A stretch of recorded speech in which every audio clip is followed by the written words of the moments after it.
হ্যাঁ ম্যাক, আরে কি করছিস তুই? তুই আসবি না আমার বাড়িতে? তোকে, তোর সাথে বসবো না শর্ট ফিল্মের শুট ডিভিশনটা নিয়ে? আমি তোর উপর ব্যস্ত বলে কি তুই আমাকে নিয়ে মজা করছিস নাকি? কি করছিস তুই? আসবি না আমার বাড়িতে? হ্যালো কিংসুকদা, আমি ব্রেকফাস্টটা করেই আসছি। হ্যাঁ হ্যাঁ, আপনি একটু ওয়েট করুন।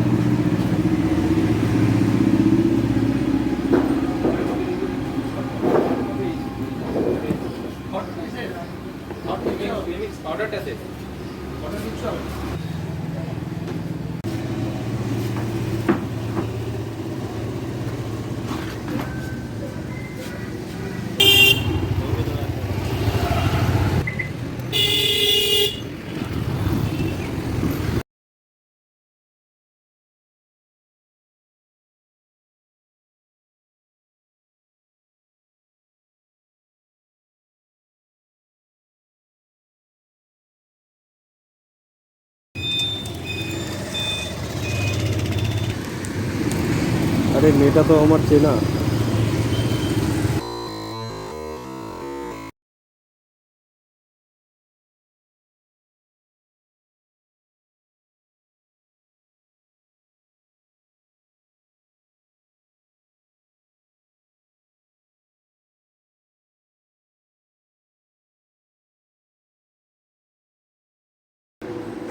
আরে কিরে ম্যাক, তুই কি কতক্ষণ ধরে ব্রেকফাস্ট করছিস?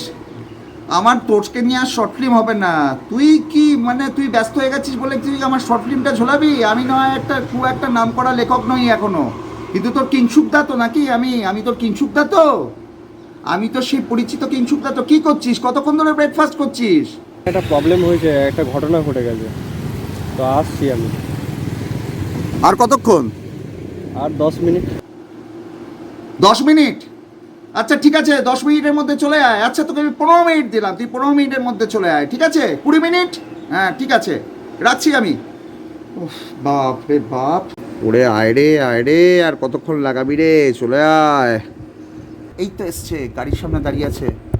আরে, আরে আয় রে, অনেক কথা বলেছিস, এবারে চলে আয়, গরিব খানায় ঢোক। হ্যাঁ, চলে আয় চলে আয়।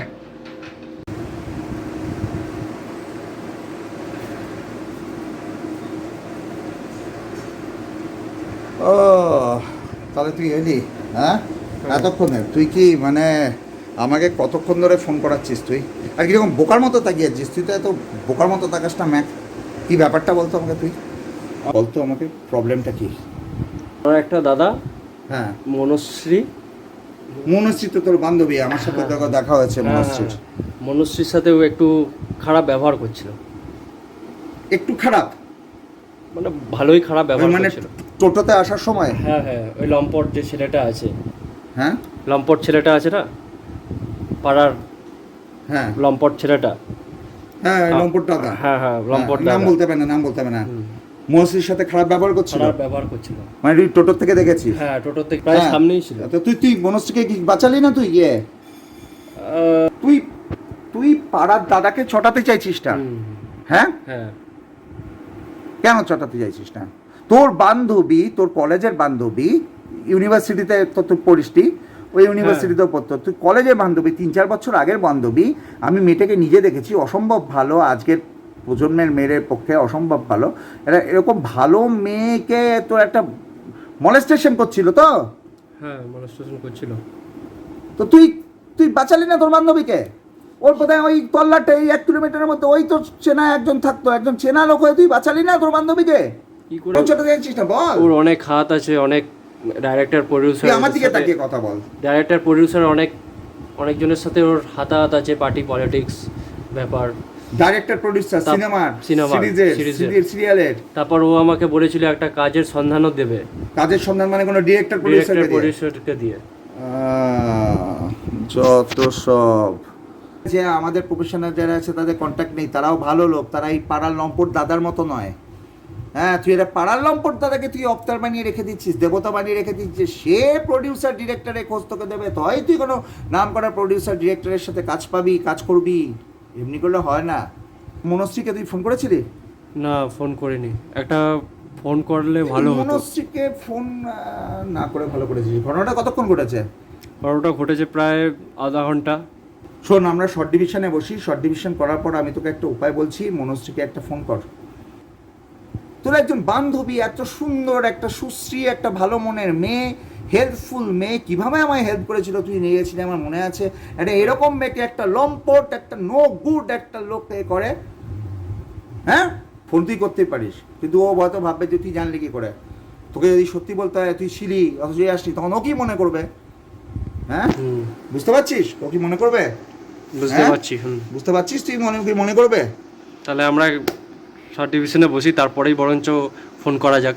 হ্যাঁ, তোকে আরেকটা কথা বলি, তুই একটু অন্য রকমের লোকের সাথেও যোগাযোগ কর, তারাও তোকে প্রডিউসার ডিরেক্টরদের সন্ধান দেবে। এটা মানছি তোর প্রফেশনে কন্ট্যাক্টের দরকার, কিন্তু একটা পাড়ার লম্পট দাদা, হ্যাঁ তাকে তুই, ঠিক আছে চ আমরা শর্ট ডিভিশনে বসি। হ্যাঁ, বসা যাক। হ্যাঁ।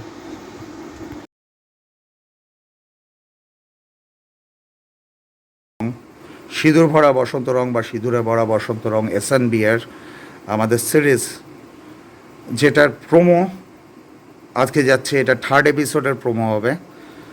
চাই যে আরজি কর মেডিকেল কলেজে যে ঘটনাটা ঘটেছে, আর অনেকের মতোই আমরা এই পুরো ঘটনাটার মেনে নিতে পারছি না। বলা যায় যে আমরা এই পুরো ঘটনাটা মেনে নিতে পারছি না। ব্রেদউইন্স গ্রুপ থেকে, ক্রিয়েটিভ ব্রেদউইন্স গ্রুপ থেকে আমরা দোষীদের শাস্তি চাইছি। এই ধরনের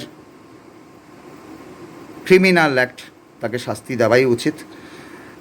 আর এই ধরনের ঘটনাও কম ঘটা উচিত পশ্চিমবঙ্গের বুকে। এতে পশ্চিমবঙ্গের সব দিক থেকেই আমাদের ইমপ্রেশন খারাপ হচ্ছে।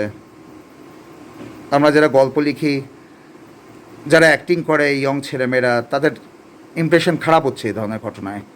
এরপরে মেয়েরা আস্তে আস্তে ছেলেদেরকে বিশ্বাস করতে ছেড়ে দেবে।